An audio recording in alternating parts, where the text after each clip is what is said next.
Nagkagirian ang mga pulis at mahigit 30 tao na nagtungo sa Tandang Sora sa Quezon City kanina para sana okupahin ang compound na dati na nilang tinirhan.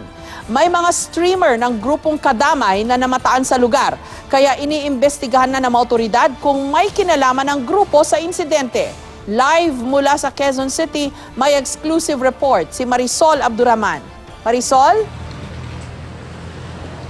Jessica, ayaw na nga ng mga otoridad na doon na matulad ng sitwasyon doon sa Pandibulacan. Kaya kanina, inaresto na nila itong mga informal settler na sinasabing saplitan umano na nag-occupy sa isang private compound sa Apollo dito nga sa Tandang Sora. Samantala, Jessica, ngayong gabi, sumugod naman doon ang mga ilang miyembro ng Kadamay sa Camp Karingal kung saan nga dinala itong mga inarestong residente.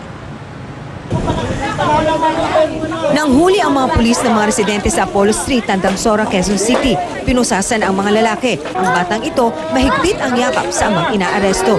Hindi kami galing sa ano po sa... Hindi po.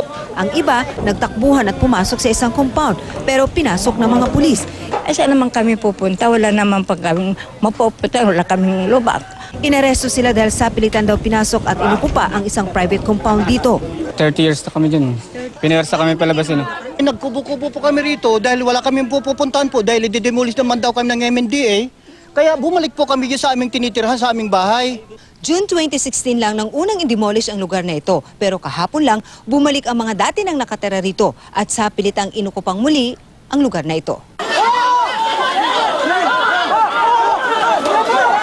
Ito ang gulo sa demolisyon sa Apollo Street noong isang taon.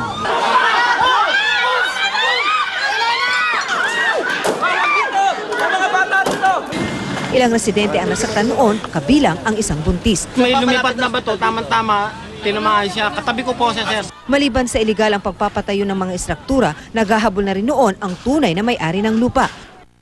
Matapos nga ang demolisyon ng isang taon, sa pilitang pumasok ang ilang tao sa compound sa Apollo Street. May nakabantay ditong isang gwardiya kahapon pero dahil nga sa dami nila at dahil sa pananakot, nakapasok sila dito. Okay. May mga streamer ng Kadamay na nakita sa lugar, kaya inaalam ng QCPD kung inudyukan nila ang pag-ukupa sa compound. Itong Kadamay na pinuntahan yung ibang mga housing ng ating gobyerno at saka yung pagpasok, attempt na pumasok sa NHA, nagkaroon siguro ng lakas ng loob at maaaring may nag-udyok sa kanila na pasukin ito.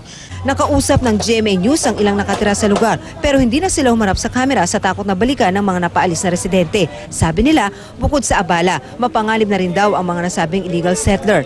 Dinala sa Camp Karingal ang 37 tao na mahaharap sa kasong trespassing at malicious mischief.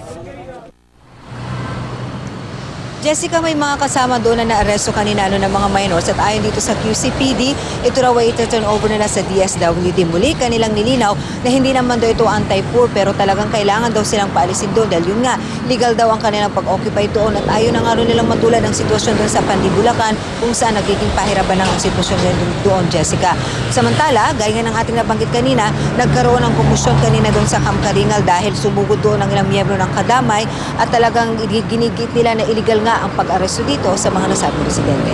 Okay, clarification Marisol, yung mga residente na nagpunta roon kanina sa Apollo Street sa Tandang Sora, yun yung mga na-demolish.